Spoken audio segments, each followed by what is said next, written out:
It's the Southern Selloff, the Southern housing market's hidden story. Everybody, this is actually the Southern Selloff Part 2. I actually did another video on the Southern Selloff, but this is kind of some more market data behind the hidden story. My name is John Howard. In this short video today, I'm going to actually talk about that very subject, which is the Southern Selloff Part 2 and more of the data. The hidden story behind this Southern Selloff. While stock markets celebrate record highs, seemingly continuing each week, right? Here we are, it's the fall of 2025. A different narrative is unfolding in the Southern housing markets.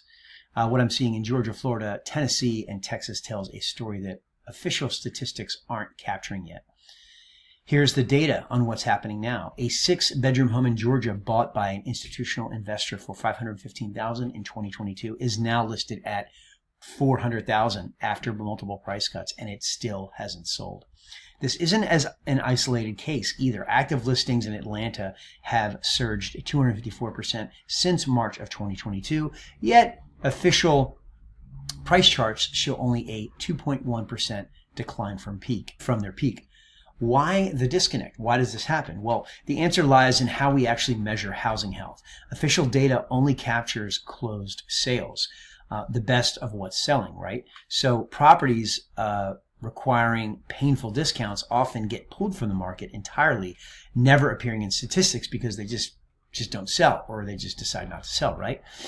Meanwhile, homeowners can choose to stay put rather than sell at a loss, keeping their paper losses invisible. Investors tell the real story. Unlike homeowners, investors treat properties as financial assets. When carrying costs rise and returns compress, they sell, revealing true market conditions through aggressive price discovery. Their capitulation, or I don't really like that word, but let's just say their acquiescence, exposes the gap between algorithmic estimates and actual buyer willingness to pay. So what does that really mean, right? Well, for buyers, what it means is patience is power. Watch investor listings for price cutting patterns that signal where the market is truly clearing. For sellers, price to where the market is strong, not where you wish it were. Being the first realistic seller beats being the last optimistic seller. For the market in general, we're witnessing a quiet crash, repricing happening in real time, neighborhood by neighborhood, before it shows up in headline data. The Southern vulnerability. These markets had the perfect storm. Rapid pandemic era gains, heavy investor involvement, continued building during rate hikes, and rate-sensitive demand that evaporated when mortgages jumped from 3.5% to 7%. The lag between reality and reported data means we're getting a delayed picture of market health. But the leading indicators, days on the market, price cuts, and investor behavior are already telling the story. Price discovery is happening ahead of the data. The algorithm will catch up when the closings do. What are you seeing in your local market? Are the official numbers reflecting ground level activity? Everybody, like I said, my name is John Howard, and as of late, I've been doing a lot of real estate content. The reason for that is because, well, actually, just let me back up a second. I also do other content, right? I've done some investing content. I also do active living content. You know, I live here in Southern California, and I pretty much just love the active mobile lifestyle. In fact, that's one reason why I do, short and medium-term furnished rentals, because it does afford me, a good amount of free time, right, to do what I like when I like outside. As of late, I've been doing mostly real estate content, and the reason for that is because over the last 20 years, I have done short and medium-term furnished rentals. It's literally like the last 20 years, and during that time, it's been basically 5 that I've owned or operated, right? And I've actually held on to I actually have 2 of them solely in my name, right? And then there's a third property where I have a partial interest. But during that 20 years, I've actually done the rentals, and fast forward to now, I mean, it's pretty much on average about 10, a range of, let's say, 10 to 37.5 thousand per month, with multiple months in a year. And this is consistently going back more than a decade of more than 20,000 per month in booking revenue for this particular initiative, right? And that's all the while of paying the mortgage down, experiencing the appreciation, getting the tax benefits, and then the other, two benefits, which are, amortization and also the ability to borrow against the property if you need to. But like I said, I also do other content on, I haven't done investing content in a while because I'm not really actually investing. I'm spending most of my time, on internet ventures and then also on real estate. But my first job out of college was Merrill Lynch, and then after that, I actually worked at SunAmerica for 3 years in Los Angeles.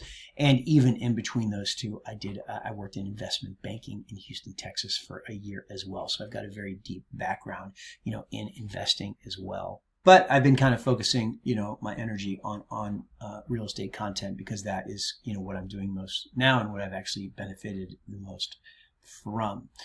So if you are somebody that is interested in real estate, you'll see some links in the description. I have something called the SMTR Launch Kit, stands for Short and Medium Term Rentals Launch Kit. Very basic, very inexpensive. You go check that out. You can see the links in the description. You can go look at the link. From that you can see, or you could just see in the links. I also do very basic, also very inexpensive email coaching. Again, if you're somebody that wants to get into real estate investing, or if you maybe know somebody that wants to get into real estate investing, you could check that out. Or maybe you're somebody that is already in real estate investing and you actually don't know that much about short and medium term furnished rentals. The nice thing about short and medium term furnished rentals is they do about 2 to 3 times, that of let's say a long term unfurnished rental. So it's just obviously just greater cash flow, right? Then you could go the next level up, which is some of the top hosts out there are doing what's called premium short term rentals. That's a different animal though. That's more like places that are getting way more than $1,000 a night, and that's you go in it requires a lot of capital. You go in and make the place super duper with saunas and movie theater rooms and game rooms and putting greens outside and everything like that. So that's a little bit of a different beast than just a standard house, right?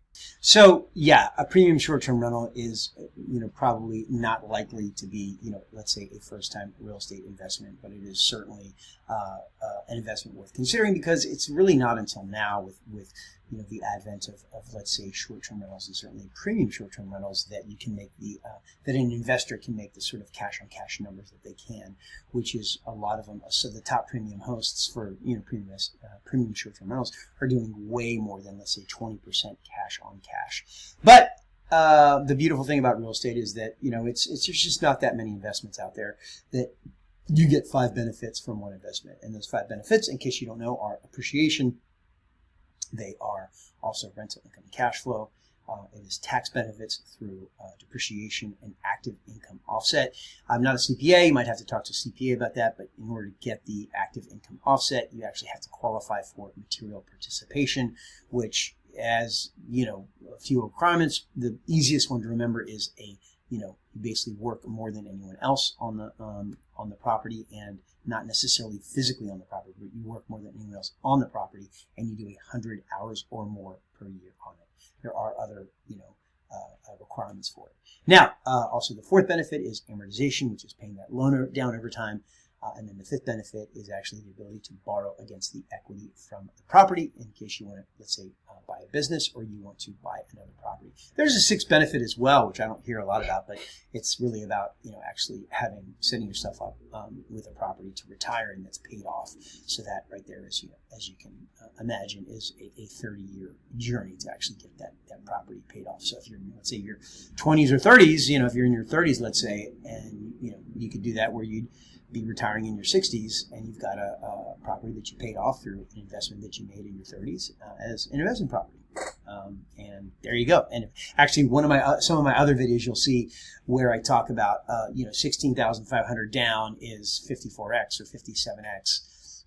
And it's actually true. If you actually do the math, you could literally go get an FHA, Federal Housing Administration, where that's 3.5% down and it's only a minimum FICO of only 580. You could go do that, live in it for a year, then turn it into a rental property, and then basically 30 years down the road, that property is going to be worth more than one. And considering it's a $500,000 property, that property is going to be worth more than $1.599 million.